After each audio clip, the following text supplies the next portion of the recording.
Welcome to Speculative Sandbox, your audio playground for creative storytellers. We're currently batch recording our upcoming episodes, so I've asked some friends to take care of the podcast in a limited author takeover series. You'll recognize them as former guests on the show, so you'll be in good hands. I look forward to chatting again soon.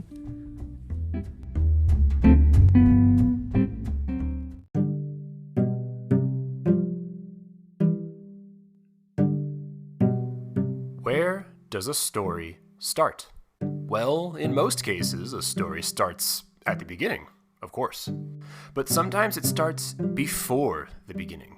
Or maybe it starts somewhere at the end, and then goes to the beginning. And if you're the one writing the story starts before the words are ever put to paper. But where in the story do you actually start writing? My name is Matthew C. Brown, and in this episode of Speculative Sandbox's Author Takeover series, I'll be talking about beginnings. From prologues to chapter 1s, this is where we start our stories and why. When the real world just doesn't cut it, let's get lost in a fictional one. Right now, I'm going to read an excerpt from the screenplay for The Devil Wears Prada, but this is not the final draft.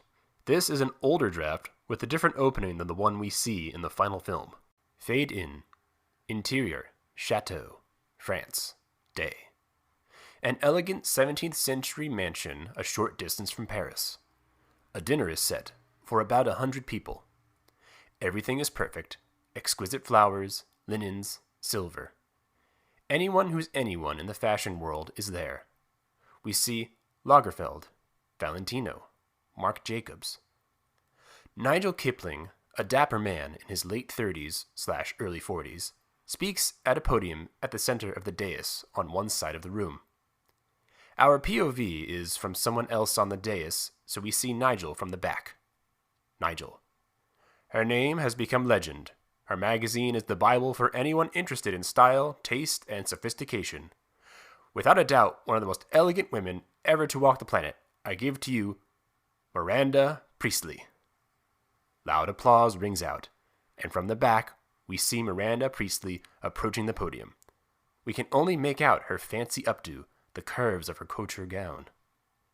As Miranda lingers, taking in the applause, we reverse to see whose point of view we are watching from. Andy Barnes, 20s, pretty, elegantly put together. She stands a few feet behind Miranda. She applauds, smiling.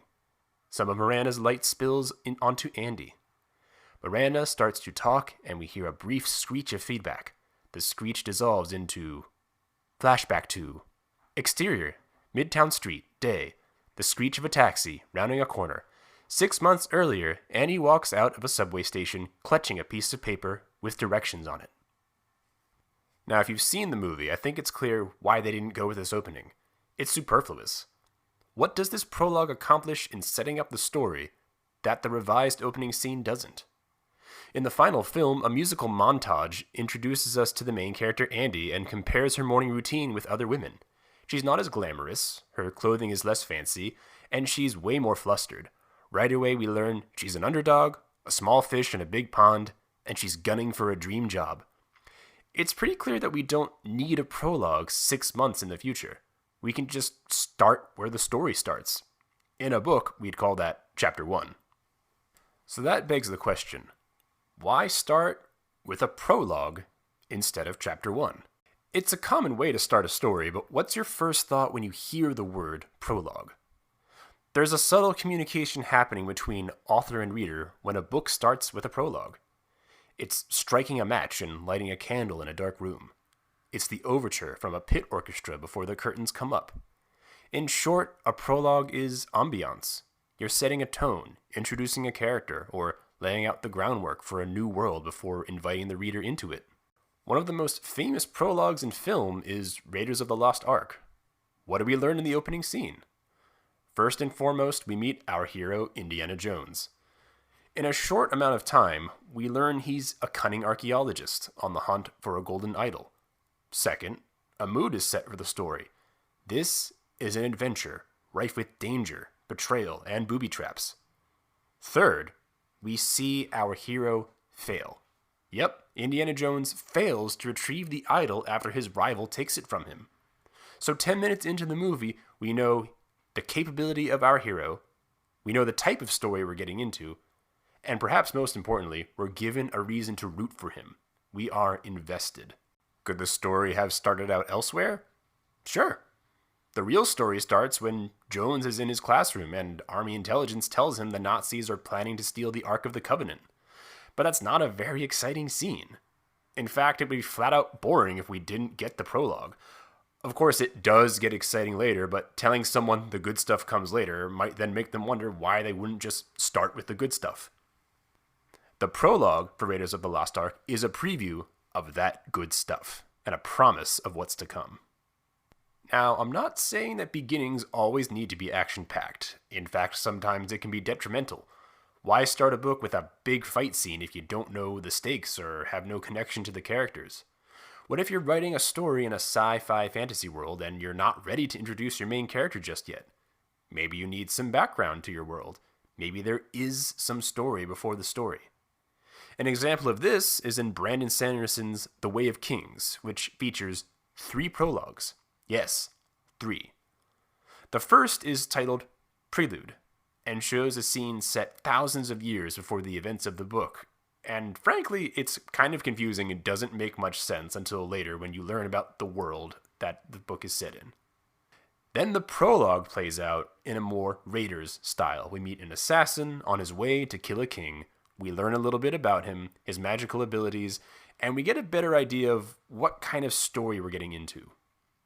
And then there's Chapter 1, which is told from a point of view of a common soldier whose sole purpose is to witness the introduction of the main character, Kaladin, a skilled military leader. And then, spoiler alert, that soldier dies at the end of the chapter.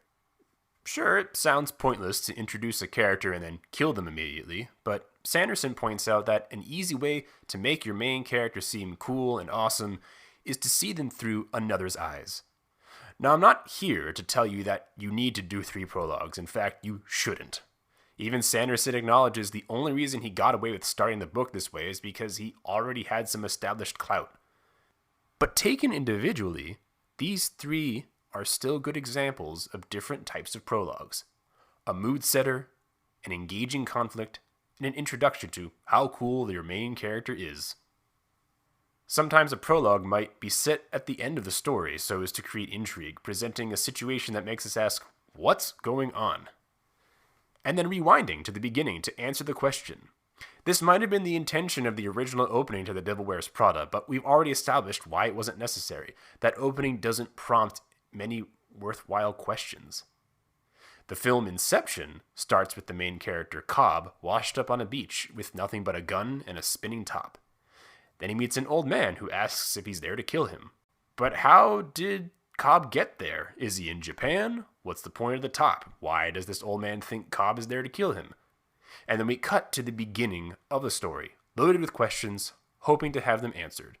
So when we finally reach this scene at the end of the movie, it makes much more sense.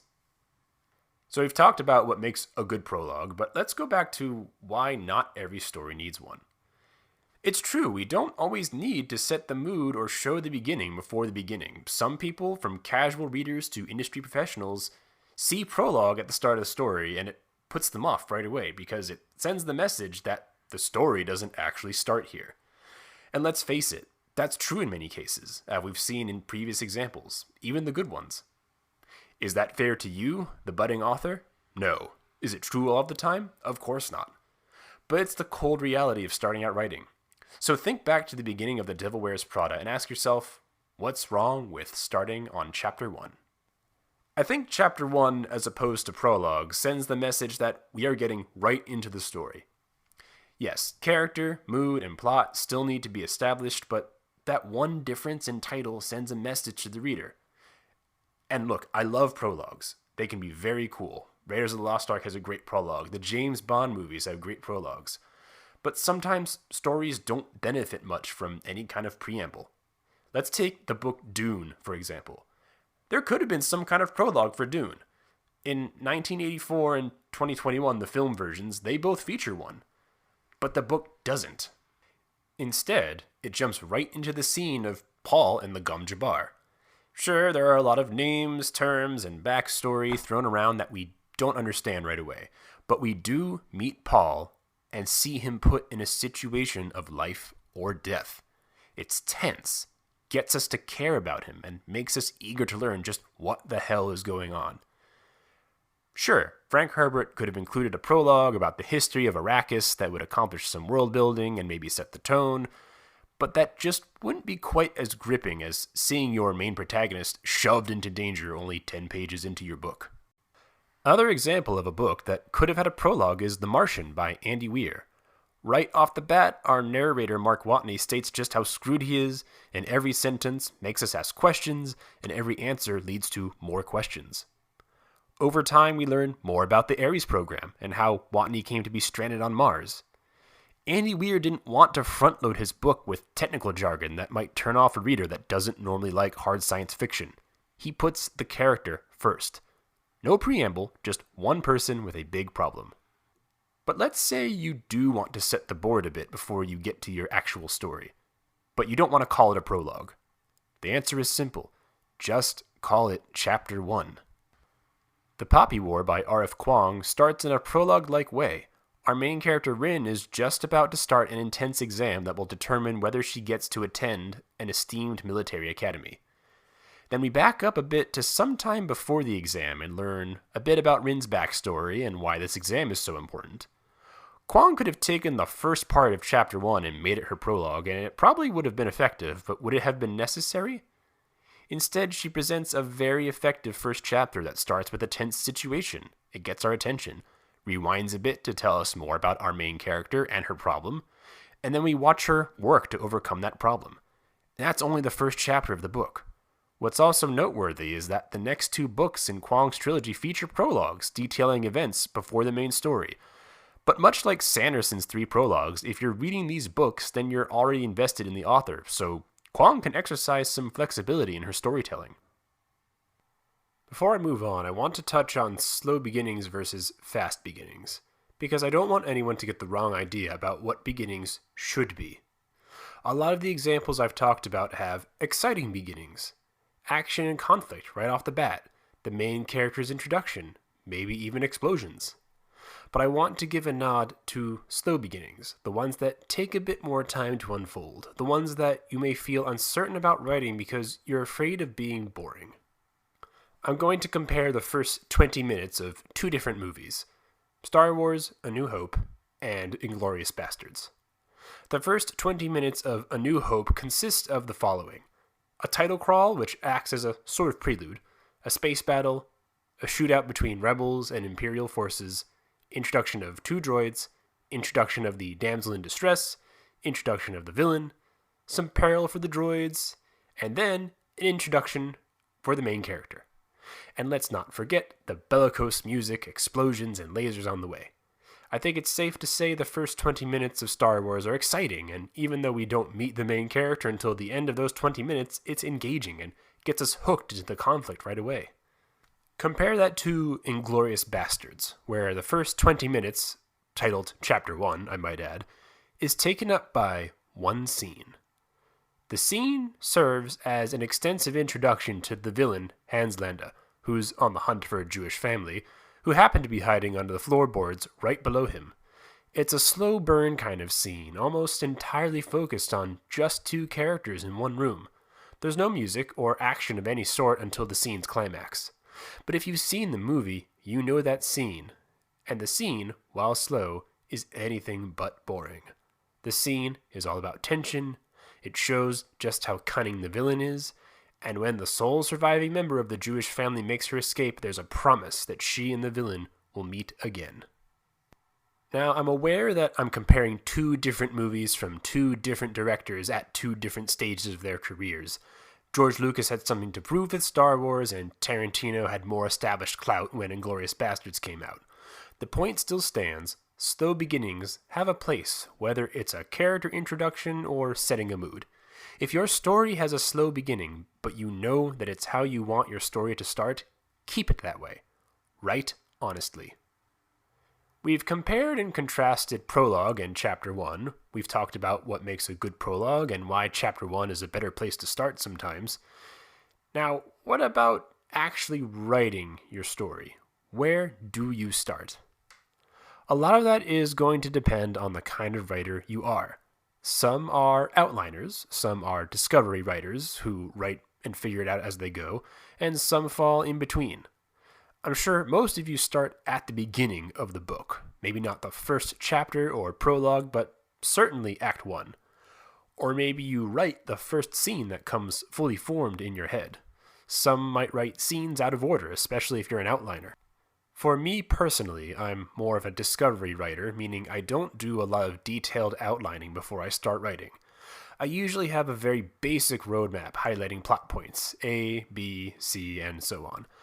I sometimes have scenes in mind as well, and I tend to write my scenes in chronological order, but sometimes I skip what I think my first scene should be. For example, in my most recent manuscript, the first scene I wrote was an introduction to the main character and the conflict. That makes perfect sense for a first chapter, but in the back of my mind I had a feeling that this wasn't my first real chapter. But I wasn't ready to write it yet. Later on, when I finished the book, I went back and wrote what is now Chapter 1, and that first scene I wrote is now Chapter 2. So why didn't I start the book with what I think my first chapter should be? Simply put, I think that no matter where you actually start writing your story, you're going to have to go back at some point and take a good look at your beginning and ask yourself some questions. Does your story start in the right place? Is that prologue necessary, or were you just feeling out the start of your book? I think that question in particular is relevant to writers like myself who don't do as much outlining. Also ask yourself, are you setting the right tone for your book? Are you making promises that are kept later on? You may have to rewrite parts of your first chapter, or maybe you'll have a prologue you want to remove completely. Or maybe you don't need to change anything at all. After everything I've talked about, I have to acknowledge a simple truth. Beginnings can be scary. If you're starting a book, staring down the road of however many thousands of words, it's daunting. V.E. Schwab, author of The Invisible Life of Addie LaRue, writes the words, "This is how it starts," at the beginning of every new manuscript. She says, quote, "When I sit down with the bones of a new idea, these are the words I write at the top of the page so it's no longer blank. A reminder that in the beginning, I am not writing a book, I'm simply telling a story to myself." However you start your story, whether it's a prologue or chapter 1, fast or slow, an action set piece or a mood setting, make sure you do start your story. It doesn't have to start perfectly, but you do have to start. And you can always go back and make it better later. Thank you for listening to this episode of Speculative Sandbox's Author Takeover series with me, Matthew C. Brown. If you like the sound of a sci-fi western with velociraptors, check out my short story, Pepperdam Luck, Tales from Ekis 6. Clint Pepperdam is good at cheating at cards, just not indefinitely. When his getaway plan goes wrong, he finds himself stranded in the middle of the desert with an angry gang hot on his trail. His luck is already bad, and there's a high chance it's going to get worse. This story is available to read in text or audio form on my website, mattbrownwrites.com. That's Pepperdam Luck, Tales from Ekis 6 on mattbrownwrites.com. If you missed my previous chats with Vicky on the show, you can find me on the following episodes: Am I the Drama?, Shared Universes, and Fighting Words. Speculative Sandbox is a volunteer-run podcast that relies on the collaboration of fellow creators like you. Join the conversation and participate in fun polls and questionnaires on TikTok, Instagram, and Twitter. Interested in being in a future episode? Our DMs are open, or you can email speculativesandbox@gmail.com.